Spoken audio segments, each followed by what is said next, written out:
El programa Noches para Descubrir Écija nos brinda la oportunidad de disfrutar del Palacio de Peñaflor, una nueva actividad de la noche de jueves con la unión de la pintura al aire libre, buscando los detalles de esta joya del patrimonio écijano. Vamos a disfrutar de un taller de pintura dedicado especialmente a los amantes de las artes plásticas con el artista écijano Jerónimo Díaz, y también explicaciones de tesoros que se aguardan en este lugar y que quizás cuando hemos entrado a visitarlo no nos hemos dado cuenta. Vamos a disfrutar de una ocasión más, Noches para Descubrir Écija. Pues buenas tardes, bienvenidos seáis todos a una nueva actividad de Noches para Descubrir Écija, que como sabéis pues desarrolla a lo largo de los meses de julio y de agosto el área de desarrollo socioeconómico, turismo y cultura del Ayuntamiento de Écija. Hoy, sobre todo, pues, os queremos agradecer que con las altas temperaturas que hacen, pues hayáis querido venir a realizar este taller de conocer el Palacio de Peñaflor de una manera quizá un poquito distinta. Aquí lo importante hoy vais a ser vosotros, porque lo que se trata es de que pintéis o dibujéis algunos de los elementos decorativos, algunos de los elementos de interés que afortunadamente guarda y nos muestra en cada visita el Palacio de Peñaflor. Antes de entregaros el material, por el tema de protocolo sanitario, os vais aquí en el punto que está aquí a la derecha, que tiene gel, nos vamos a lavar un poquito las manos y a continuación se os entregará una libreta y un bolígrafo por parte de Encarni, ¿de acuerdo? Pues vamos a comenzar primero por aquí, si os parece.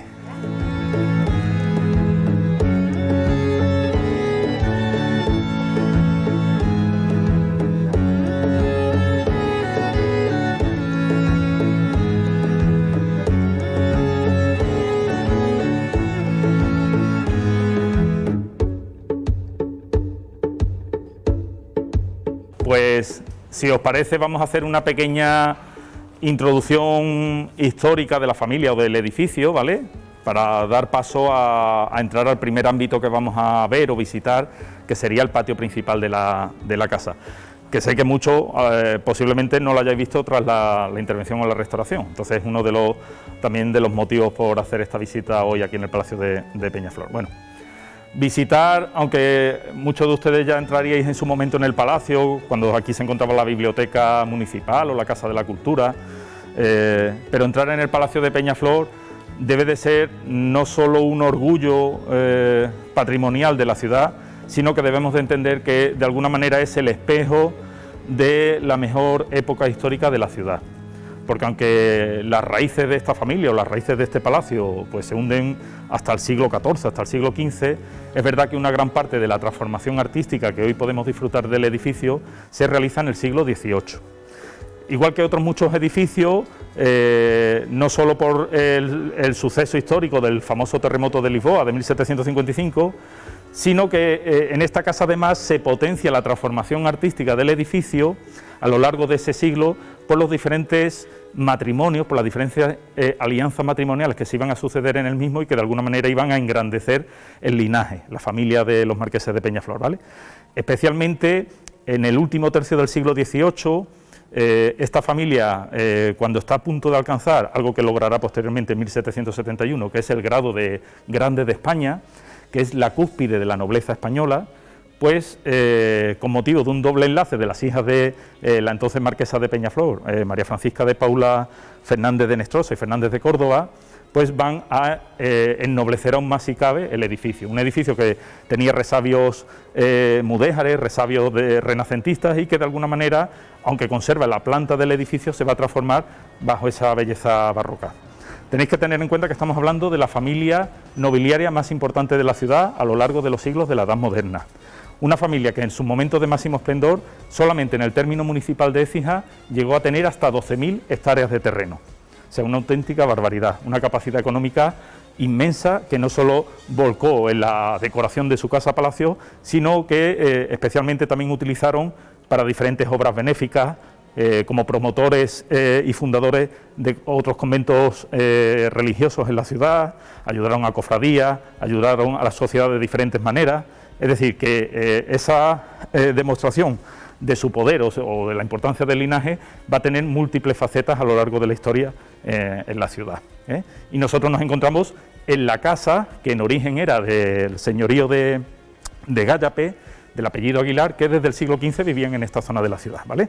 Posteriormente, con la unión de los linajes, señorío de Gállape, señorío del Pilar, marquesado de Peñaflor en el 17, pues se va a ir haciendo la transformación y el engrandecimiento del edificio, sucesivamente incorporando diferentes casas a lo largo de la historia, ¿vale? No me enrollo más porque aquí habéis venido a pintar. Vamos a pasar un momentito al patio principal, que es uno de los patios más hermosos de la ciudad, y ahí os contamos algunas cositas más, ¿vale? Sí, también las vamos a ver. Vamos a pasar a lo que es el eje vertebrador de todo este tipo de edificios, o incluso de muchas casas señoriales en la ciudad, que es el patio principal, ¿eh? Podéis ir pasando y ahora os contamos un poquito.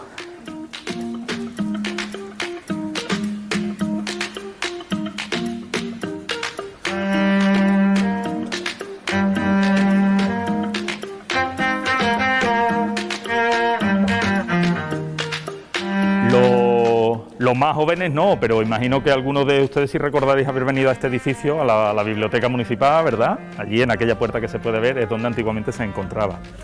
Como sabéis, esta casa o el linaje de Peñaflor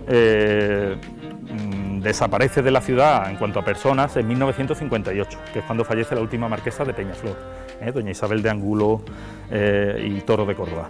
Esta mujer, además de por voluntad de su difunto marido, ya dejan el edificio a través de una fundación que se crea en manos públicas, porque la primera voluntad de esta familia era dejar el edificio para que se crease aquí una escuela que adoctrinase o enseñase a los niños de las familias más necesitadas de la ciudad. Como sabéis, ese es el origen, porque este edificio, 4 años después de la muerte de ella en 1958, se declara Monumento Nacional en 1962, y debido a las adecuaciones que había que hacer en el edificio no se le da ese fin, pero es el origen del colegio actual de la Safa.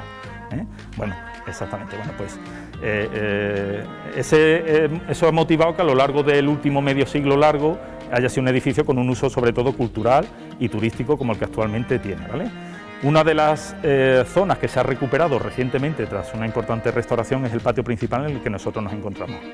El patio actualmente que vosotros veis se reforma o se agranda a partir de 1738 y se le da una decoración artística, se reforma para embellecerlo, sobre todo a partir de 1760. En él va a destacar la fuente de mármoles, de colores, y el zócalo maravilloso que podéis ver en cada una de las galerías bajas del patio. En origen el patio no era así como lo veis, sobre todo porque en la galería alta estaba cubierto y tenía balcones. Si habéis entrado, por ejemplo, en la casa de Los Palmas, en la calle Espíritu Santo, más o menos como está esa casa palacio, pues aquí sería parecido como estaba este patio, ¿vale?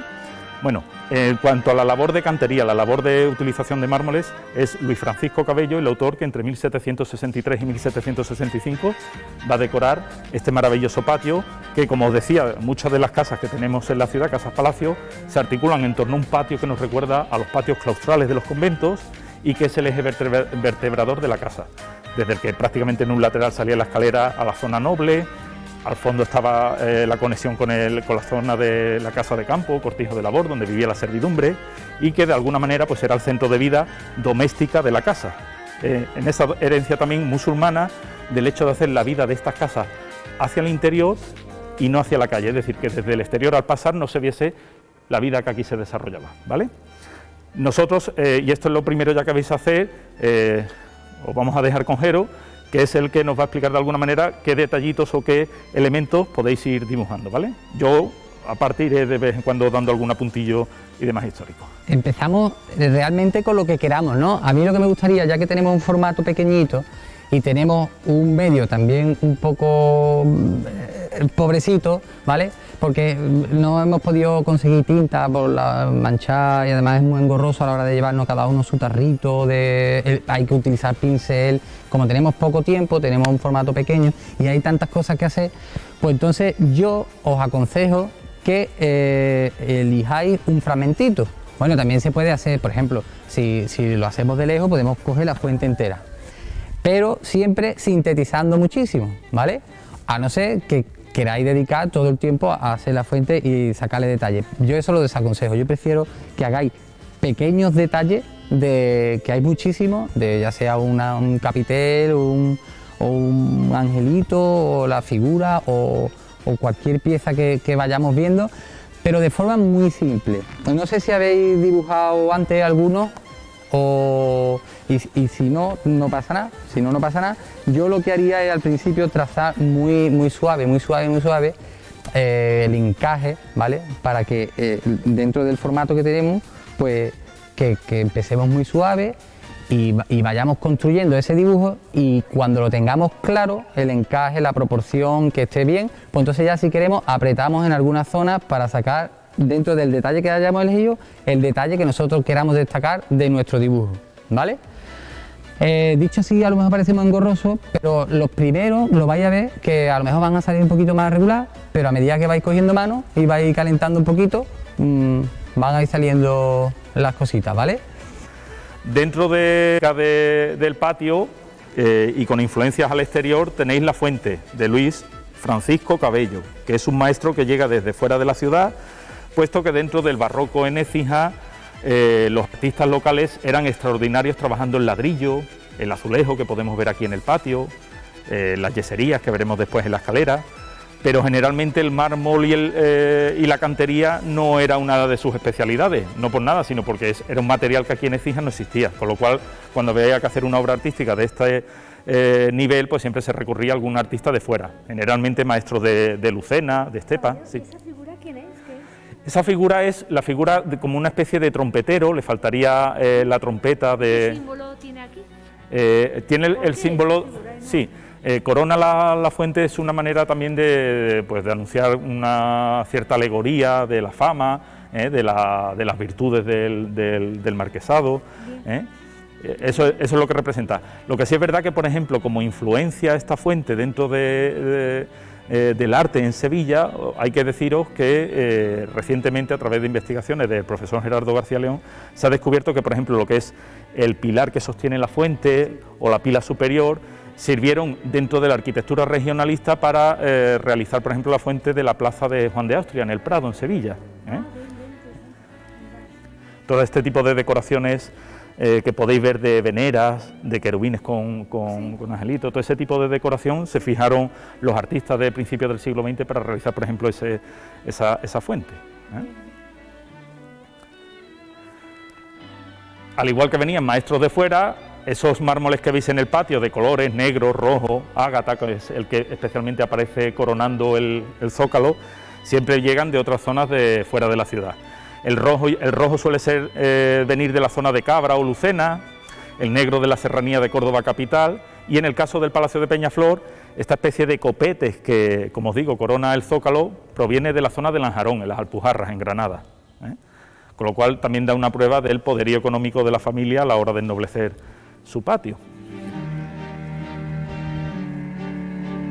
Aunque es posible que lo sepáis mientras dibujáis, decíamos a la introducción que esta familia alcanzó el grado de Grande de España a partir de 1771. Una de las razones históricas de esa concesión por parte del rey Carlos III es que esta familia fue decisiva en la fundación de algunas de las poblaciones de nueva planta que, con motivo de la repoblación de Sierra Morena, se hicieron en esta zona de Andalucía. Son esas nuevas poblaciones que nosotros conocemos muy bien, como pueden ser la Luisiana, el Campillo, Cañada Rosal, o un poquito más retirada la Carlota, Fuente Palmera. Pues bien, esta familia consiguió, unos años antes de la erección de estos pueblos, permutar una serie de tierras que eran de uso comunal y que se usaban sobre todo para uso ganadero, por tierras de su propiedad, porque en un primer momento la creación de estos nuevos pueblos creó una fuerte polémica en la ciudad y en el concejo, que estuvo a punto de llevar al traste la política de Carlos III de repoblar una zona de Andalucía que era fundamental para el comercio americano, sobre todo, puesto que lo que hoy es la autovía de Madrid-Cádiz era el Camino Real y era pues una vía fundamental dentro de la corona española. Gracias a esa permuta de terrenos se pudieron fundar pueblos como la Luisiana, y ese apoyo a la política real fue decisiva para la concesión de este título de Grandes de España, que es el motivo principal también por el que el marquesado, como os decía, pues sorna y decora su palacio a lo largo del siglo XVIII, siendo un núcleo principal de esa decoración el patio donde nos encontramos. El motivo un poquito también del taller, además de dibujar, es eso, pues que tener, aunque sea un poquito de tiempo, de fijarnos en esos detalles que a lo mejor en una visita normal es más complicado de fijarnos, ¿no?, o de detenernos.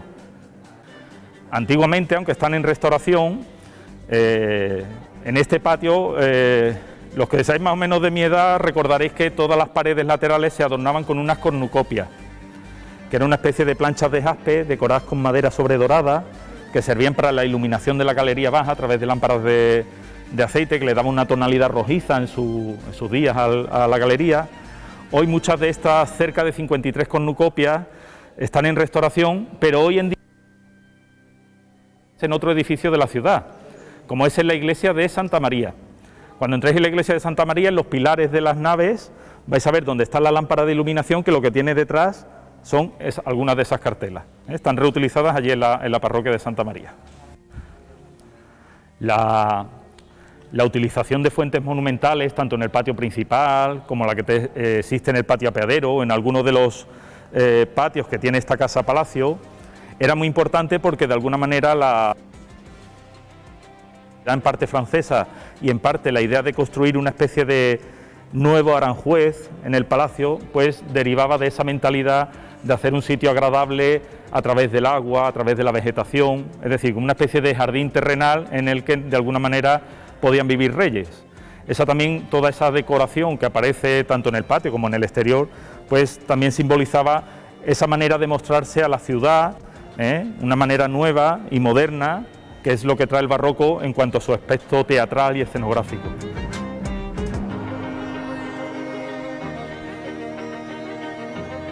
Antes de comenzar la visita comentábamos que además esta semana lo han emitido, el palacio ha sido sede del rodaje de series de televisión y películas.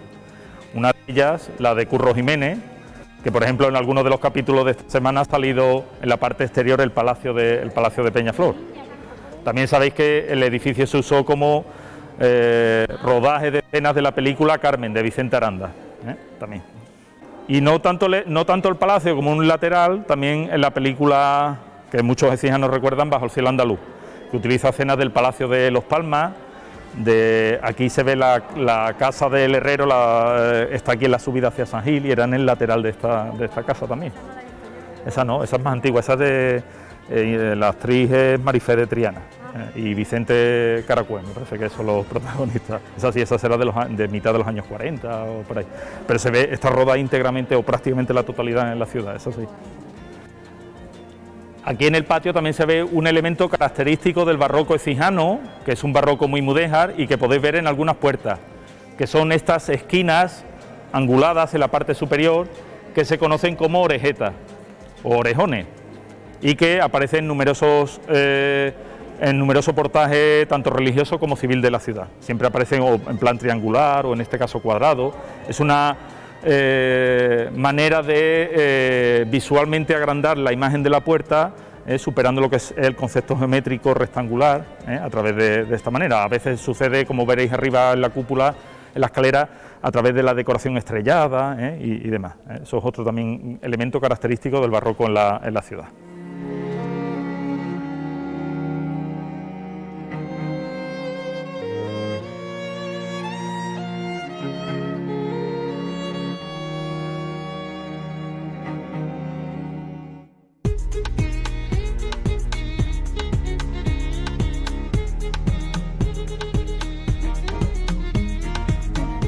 Os contamos, hemos cambiado de ámbito, ahora estamos en otro recinto del palacio, en este caso como eran las caballerizas. Evidentemente este espacio en un principio pues, podría ser o tener un carácter secundario, pero tener animales, tener caballos, también era algo fundamental en una familia de nobles, de caballeros. El nombre de la palabra caballero ya lo dice todo. Y es especialmente en el siglo XVIII cuando estos ámbitos se van a transformar artísticamente para darle esa magnificencia, aunque siempre teniendo en cuenta el cuidado de los animales.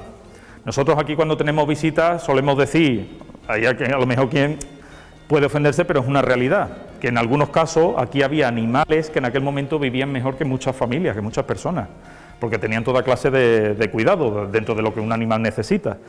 Entonces, si os fijáis, es una planta cuadrada, os recordará un poquito, por ejemplo, a las caballerizas de Benamejí, pero en este caso conservan la belleza de tener los pesebres originales con su tratamiento de madera tallada, que ese va a ser uno de los elementos que queremos que os fijéis. Cuando entréis en esta sala, que empieza a reformarse también a partir de 1740, pero que no va a ser hasta 1758 cuando se haga la transformación que hoy en día nosotros vemos, si os fijáis, al entrar en ella, la sensación que tenemos un poco es la de entrar en la sillería de un coro, en un refectorio, donde hacían las reuniones en los conventos, puesto que cada animal iba a su pesebre y esas cartelas redondas que veis arriba, estucadas, se anotaba el nombre del animal, para que cada caballo, cada yegua fuese a su sitio.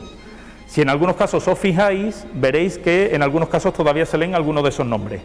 Ahí tenéis a mi izquierda, pone uno español, allí hay otro que es una yegua que pone chulilla, la última de todo creo que es torera, es decir, cuando el animal fallecía se traía otro, se estucaba nuevamente y se pintaba. Tened en cuenta que estas caballerizas estaban pintadas, estaban sobredoradas, y intervienen en ellas pues algunos de los artistas más importantes de la ciudad en aquella época. En principio el carpintero que las realiza es José de Herrera, pero también interviene Bartolomé Bautista de Morales, interviene Antonio Fernández, que es el pintor de la fachada.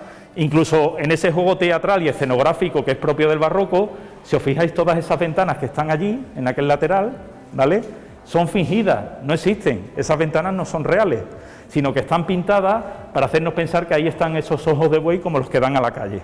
¿Por qué? Porque todo ese muro da al patio y para evitar los malos olores de la escuadra pasen en esa zona, se simulan, ¿vale? Aquí la influencia, al igual que en Benamejí, es siempre de Córdoba, en cuanto no solo a la mezquita, sino a las reales caballerizas de Córdoba. Eso simplemente para terminar, para que Jero os indique. El tramo de suelo original de esta estancia es ese que veis ahí de grandes losas. Ese era el suelo original. El suelo de chino lavado se pone a posteriori, igual que en el patio apeadero, ¿vale? Aquí también se puede reseñar que algunas de las piezas de cantería, como son para la utilización de las columnas o los basamentos sobre todo, las basas, se traen desde la obra de la iglesia de Santa María, en su momento, que el marqués de Peñaflor las compra en el momento de reforma en el 18 de la iglesia, y como la necesitaba para la reforma de sus caballerizas, se la compra a los maestros canteros y la utiliza aquí en las caballerizas. Todo este espacio se complementa en 1762 con la portada de piedra que da acceso a este espacio. Nosotros aquí a los turistas también les solemos hablar de un elemento por el que Écija es muy conocida afuera, aunque a nosotros muchas veces no nos guste mucho, que son los 7 niños de Écija, puesto que estamos en un espacio relacionado con el mundo del caballo y demás, y les explicamos cómo existe ese dicho popular de que ni eran 7 ni eran de Écija, pero que es un dicho que es mentira, que no es real, puesto que una gran parte de ellos nacieron en Écija. Vamos a tirarnos flores, siempre decimos que los écijanos hacemos las cosas muy bien, en este caso en el sentido negativo, como ladrones también fueron muy buenos, y debido pues a la casi impunidad con la que actuaban en lo que hoy sería la autovía, el Camino Real, pues es verdad que fue una de las partidas de bandoleros más importantes de la historia, en esa segunda década del siglo XIX. Tanto la portada como la fuente son de Juan Antonio Blanco, un maestro de Lucena, un maestro cantero, que es el que las realiza, en colaboración también con Cosme de Mier, que trabaja también en algunos casos en la iglesia de Santa María, y Andrés de Zavala, que es de Morón de la Frontera. ¿Vale? Todo este rincón del patio apeadero es el origen fundacional del palacio, desde el siglo XV. La parte de la torre mirador y este ángulo del edificio es la parte primitiva del mismo. Y mientras estáis pintando, aunque posiblemente muchos de vosotros lo sepáis, la ubicación del palacio en esta zona de la ciudad no es gratuita. Se coloca aquí porque está a medio camino entre lo que era el Alcázar y la Plaza Mayor. Y de alguna manera eso en una familia que eran los alcaldes en algunos casos de ese alcázar, de esa fortaleza, y que en otros casos pues ocupaban los cargos de corregidores, de alcaldes mayores, de alférez mayores de la ciudad, pues permitía que estuvieran tanto cerca del antiguo cabildo municipal como de ese alcázar defensivo. Y además se ubica en la vía de entrada principal a la ciudad. Nosotros hoy, cuando decimos de entrar hasta la Plaza de España, hasta nuestro salón, como vía fundamental siempre tenemos la avenida Miguel de Cervantes, nuestra calle nueva, pero la calle nueva se termina a principios del siglo XX. Anteriormente no existía esa calle, con lo cual la vía fundamental cuando se venía desde la Corte o desde Córdoba era entrar a través de la Puerta Real, que se encontraba en la zona del barrio del Puente, y acceder a través de la antigua calle Caballero, nuestra actual calle Emilio Castelar, que debe su nombre de calle Caballeros popular a los diferentes casas palaciegas que en ambos lados de la calle históricamente ha habido. una calle que además llegaba pues prácticamente hasta la calle Cintería, es decir, hasta casi el principio del Palacio de los Marqueses de Benamén. Por eso también cuando se realiza en este edificio la transformación de unión de todas las casas que a lo largo de los siglos se habían comprando a través de la fachada curva del edificio y el dotarle de este gran balcón corrido que mide casi 60 metros, la idea fundamental era que el visitante o la persona que pasase a través de la calle Caballeros tuviese una perspectiva horizontal y lineal de la fachada, no la típica perspectiva a través de una plaza delante del edificio, sino que fuera una visión horizontal que además se potenciaba con la profundidad de las pinturas que hacia 1765 realiza el pintor madrileño Antonio Fernández y que es de clara influencia también granadina y de algunos edificios que en aquella época se hacían en Madrid, en la corte. En cuanto a la fachada, lo habitual es que se cree una barrera, una plaza delante que te permita la visión conjunto de la fachada, de manera vertical sobre todo.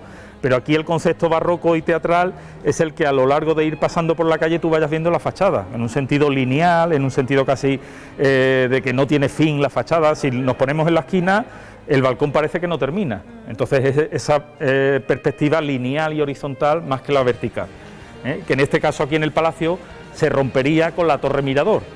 Una torre mirador de claro sabor arcaizante, en el sentido de que todo este tipo de torreones muestran también el poder del linaje. Al alzarse sobre el caserío popular, es un poco un recuerdo de las antiguas torres del homenaje de los castillos, que en época de los reyes católicos en muchos casos se van a desmantelar, se van a desmochar como una imposición del poder real frente al poder nobiliario.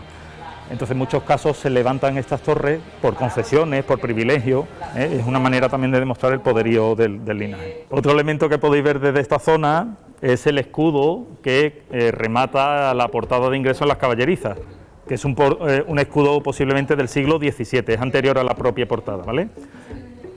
Sí, es el escudo de la casa, pero en un momento histórico concreto como es el siglo XVII.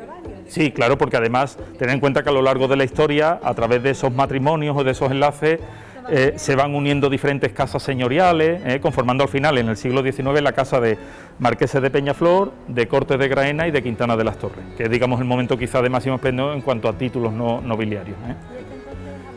Este es anterior. En él podéis ver los cuatro cuartos, los cuatro campos del escudo. La cruz que se ve a la izquierda arriba pertenece a los Pérez de Barrada. Abajo, justamente abajo de esta especie de cuadrados, es el apellido de Portocarrero. A la derecha que se ve un moro con cadenas son los Fernández de Córdoba. Este linaje se representa de esta manera porque en el siglo XV, durante un tiempo, tuvo preso a Boabdil, en Lucena. Y entonces bueno, pues en su escudo del apellido familiar aparece siempre Boabdil encadenado, ¿vale? Y arriba, que aparecen dos lobos, pues es el apellido de los Enestrosa. Ese es característico, ese quizás sea el apellido más antiguo de la familia, puesto que, aunque esto muchas veces son, realmente hay que decirlo así, son inventos, son leyendas, el nombre de Enestrosa probablemente venga de un personaje legendario de la época del siglo VIII, de la época casi de los reyes godos, que supuestamente luchó junto con Don Pelayo en la defensa de Covadonga, mano a mano con él. Y bueno, pues también posiblemente pudo vencer a alguno de los osos de aquella zona de los Montes Cantábricos. Y se comenta que tomó, o en la Reconquista tomó una localidad cercana a Burgos, que sería Inestrosa, que de ahí vendría el nombre de Inester, de ese personaje legendario, le daría nombre a la localidad y como Inestrosa y luego Enestrosa. Y se cuenta que tomó la ciudad de noche, bajo la única luz de las estrellas, por eso alrededor de los dos lobos aparece ese campo con estrellas y demás. La otra fuente quizás más histórica nos dice que es un linaje que arranca desde el señorío de Vizcaya y que de alguna manera ellos se representaban a través de dos lobos negros, que son los que aparecen en ese campo también, ¿vale? Hay digamos, dos ramas. Una es, el linaje está a punto de emparentar con el marquesado de Cortes de Graena, ¿vale? Cortes de Graena es un marquesado que está en Granada. En Granada, el tipo de decoración de muchos casas palacios es a través de las pinturas al fresco. Para también además mostrar un poderío del linaje en cuanto a ser una nobleza cercana a la corte, mostrarse cercana a la corte, es una arquitectura que a través de la influencia francesa se está también realizando en Madrid. La Casa de la Villa, algunos edificios de Madrid, toda la influencia que es la edificación del Alcázar en Madrid, pues en algunos casos estas pinturas al fresco se realizaban. De hecho, se traen un artista de Madrid para hacer las pinturas. Y lo que se hace es, además de esa visión lineal o horizontal de la fachada, se profundiza con las escenas, sobre todo de tipo de paisaje, de caza, escenas bucólicas, que es lo propio un poco de ese naturalismo, de ese sentido de naturaleza domesticada por el hombre, que es propia de la Ilustración. Sí, claro, es una manera de decorar el exterior. En vez del uso solo del ladrillo, que era algo habitual en la ciudad, pues utilizan en este caso las pinturas al fresco. Era una manera de mostrarse en su casa, y eso se potencia además con la casa mirador del salón, la casa mirador que también se hace en el siglo XVIII en la plaza, a modo de palco y de mostrarse a la sociedad cijana de la época, igual que luego los de Benamés iban a hacer prácticamente enfrente otros. Esos edificios, el uso es como palco de las celebraciones que hubiese en la plaza, porque ellos vivían aquí, no vivían allí, no, allí iban para algún... No, es verdad que sí había muchas fachadas pintadas, con el uso de grafiado, algunos casos de pintura fresca en otros edificios. Probablemente sí hubiera más edificios con pinturas al fresco de los que hoy se conservan, pero no sé yo si se podría decir como una característica propia de la ciudad. El último de los ámbitos que vamos a ver hoy y que vais a poder dibujar lo que nos diga Jero o aquellos detalles que vosotros entendáis mejor, es la zona de la Caja de la Escalera. Estamos ante una de las escaleras más plenamente monumentales de la ciudad, es otro de esos elementos que hace que este edificio sea declarado como bien de interés cultural, el máximo nivel de protección a nivel patrimonial, y es una escalera en el que vamos a ver otra de las características propias del barroco ecijano. El barroco ecijano es un barroco muy influenciado por el arte mudéjar, por el tipo de material que utiliza. Eso lo podemos ver en las torres a través del ladrillo, del azulejo, pero en el caso de interiores, especialmente relevante es el uso que se hace de las yeserías. Como sabéis, las yeserías probablemente sea de origen arquitectónico de la etapa musulmana, a través del arte mudéjar pues avanza en la fase cristiana, y en el arte, en el caso de Écija, pues va a llegar hasta bien entrado el siglo XVIII. Toda esta zona que veis aquí se decora entre 1763 y 1765, aunque primeramente se reforma hacia 1740 la escalera. Es una escalera de tipo imperial, puesto que tiene dos tramos de subida que convergen en la crujía de descanso que estáis vosotros, en esta rampa central que da acceso ya a la planta noble del edificio. Unos tramos de escalera que se adornan con mamperlanes de madera. En la contrahuella de los escalones tiene el típico azulejo azul cobalto que se trae en este caso desde Sevilla, y el uso del ladrillo que podéis ver en todos los escalones de la misma. El uso de yeserías, en este caso, es una manera sencilla, económica, pero artísticamente muy bella de decorar un espacio arquitectónico sencillo, como es el rectángulo o el cuadrado de la caja de una escalera, otorgando al conjunto ese juego visual y teatral del barroco. A través del juego de sombra, de perspectiva, de colores, de luces, hace que la manera de presentarnos o de que la gente suba hacia la parte noble del edificio sea enfrentarse con esta escalera, en la que destaca sobre todo el gran retablo central que la preside, que es un retablo que alberga un lienzo de Fray Antonio de Molina, un lienzo que representa a la Virgen del Rosario. La Virgen del Rosario, que tiene su regazo al Niño Jesús, y ambos entregan sendos rosarios a dos frailes dominicos. El que está a vuestra izquierda, que tiene, si os fijáis abajo, está arrodillado y a los pies de él aparece un perro con una vela en la boca. Ese es Santo Domingo de Guzmán, el fundador de la Orden de Dominico. Y el otro que está a la derecha, que está cogiendo también el rosario y que el pobre tiene un hacha en la cabeza, es San Pedro de Verona, que es el primer protomártir, el primer mártir de la Orden. Es uno de los frailes que fue asesinado en una emboscada en Italia y murió de esta manera, a través de un hachazo en la cabeza. Aunque pueda ser algo macabro, sabéis que en la iconografía del arte los santos se representan a través del elemento en el que se alcanzan el cielo o la gloria, el momento de su muerte. Y en este caso por eso se les representa con el hacha y las palmas como mártir y virgen, que podéis ver que sostiene con la otra mano. La Virgen es coronada como reina de cielos y tierra. Y a lo largo de todo el marco del cuadro veis unas cartelas con letras. Si comenzáis por la A, que está en la parte superior, y las leéis en el sentido de las agujas del reloj, aparece en latín la primera frase del Ave María. Ave María, gratia plena. Y que es un nuevo reflejo de ese amor devocional por la Virgen María, que no solamente tenía esta familia, sino toda la ciudad, que sabéis que siempre pues, ha hecho gala de ser una de las precursoras, una de las defensoras de defender la creencia en la Inmaculada Concepción de la Virgen, como una creencia que la Iglesia no va a aprobar pues, prácticamente hasta 2 siglos y medio después de lo que aquí se vota por el Cabildo Municipal en 1615. Bueno, no me enrollo. Fijaros en toda la decoración artística de la escalera, en la que podemos ver ángeles que portan palmas, rosas de la Pasión, veneras.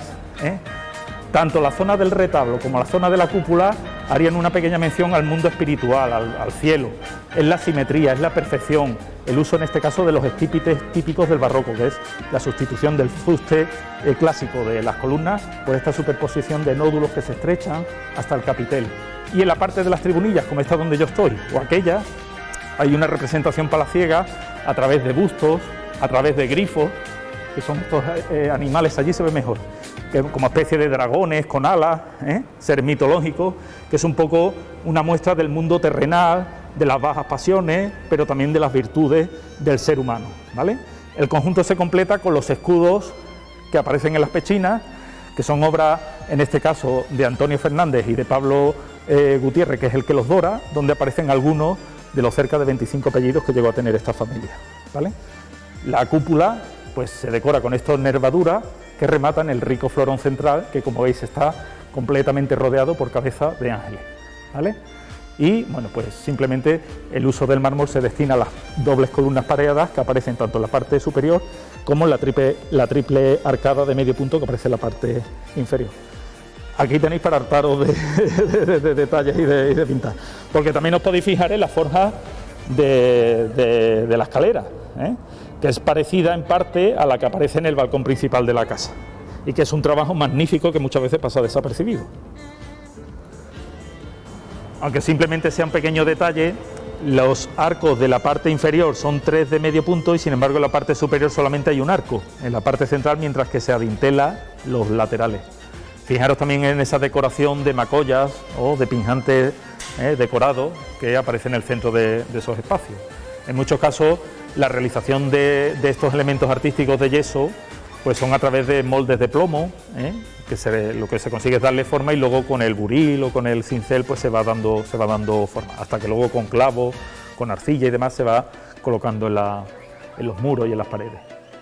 Tener en cuenta que aquí lo que se usa es un criterio sobre todo estético y artístico. Los marqueses de aquella época, con muy buen criterio, pensaron que si los artistas de la ciudad eran muy buenos trabajando este tipo de material, bueno, pues para qué gastarse más dinero utilizando el mármol si se podía enjollar, se podía decorar todos los paramentos de esta manera.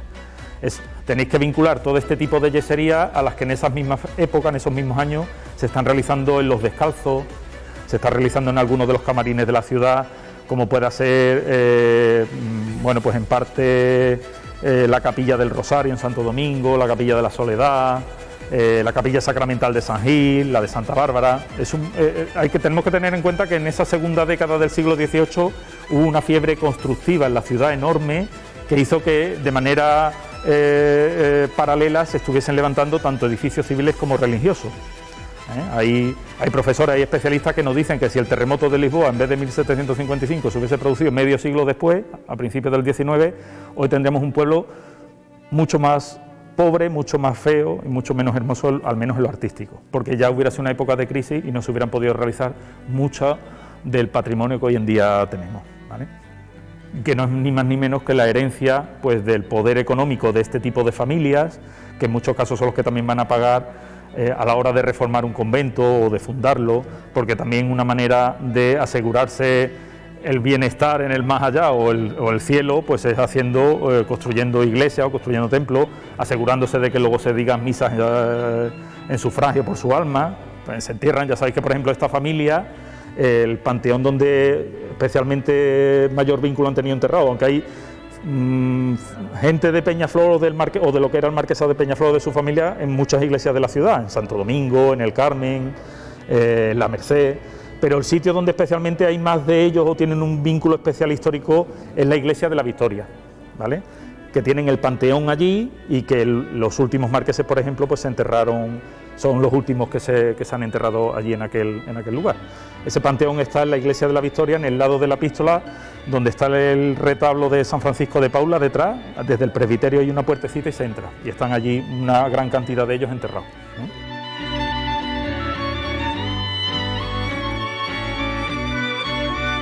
puntito de terminar el taller de pintura en el Palacio de Peñaflor y estaba yo preguntando, yo digo, yo quiero conocer las impresiones que han tenido los participantes al taller. Estoy con madre e hija, Encarna y Ángela, que ya se han apuntado. Contarme, ¿qué os ha parecido la actividad de hoy de este programa de Noches para Descubrir Écija? Pues muy bien, la verdad, porque aparte de disfrutar del patrimonio que tenemos en este pueblo, hemos aprovechado para aprender algo de pintura, que yo la verdad es que sabía poco y Jero nos ha enseñado unos truquillos que a mí me han encantado, vamos. Y por aquí, Encarna, ¿qué tal? Que yo sé que tú eres del aula municipal de pintura. Sí, pero yo necesito aprender más dibujo, sí. Porque ha sido detalles, ¿no? Y algo rapidillo, además que iba marcando los tiempos, ¿no? Sí, sobre todo bocetos. Bueno, algunas veces sí hemos hecho más detalles, pero bueno, lo que cada uno ha podido. Ya está. Pero, ¿cómo os habéis enterado primero de esta actividad? ¿Cómo os enteraste? Pues yo lo vi por redes sociales y después ya que salió en la tele de aquí, en Écija Comarca. ¿Y contenta de haber asistido, contenta de haber venido? Contentísima, además a mí me encanta la pintura. Por lo menos además de poder mirar, ¿no?, desde otro punto de vista al palacio también. Sí, además hemos aprovechado las explicaciones que nos han dado a la vez que hemos estado pintando, vamos, muy bien. Muy bien. Pues nada, pues yo me alegro que hayáis disfrutado de esta jornada de pintura. Venga, gracias.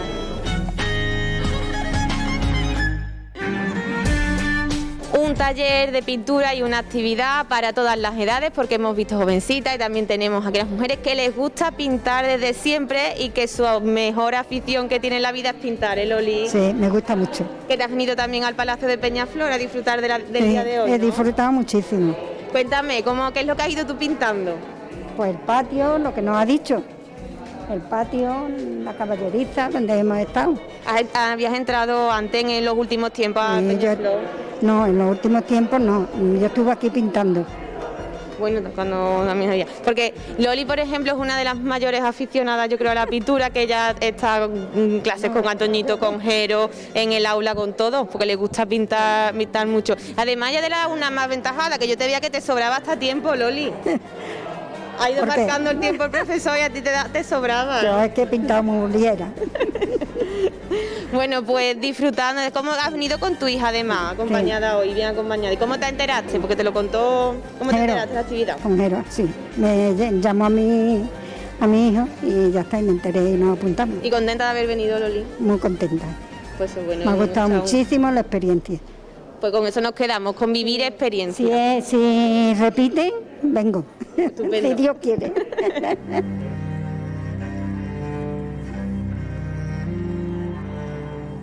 El Palacio de Peñaflor en esta ocasión ha servido como escenario para disfrutar de un taller de pintura. Ya lo han podido ver, explicaciones, además de los ejercicios que se han ido haciendo en los cuadernos que le han entregado esta tarde aquí. Una nueva actividad que se suma a este programa del Área de Desarrollo Socioeconómico, Turismo y Cultura del Ayuntamiento de Écija, un programa para disfrutar de Écija en las noches de verano. Les recordamos, martes y jueves actividades gratuitas en las que deben inscribirse en la Oficina Municipal de Turismo. Queda todo el mes de agosto, los martes y los jueves, para que se apunten y que disfruten y vivan nuevas experiencias en nuestra ciudad.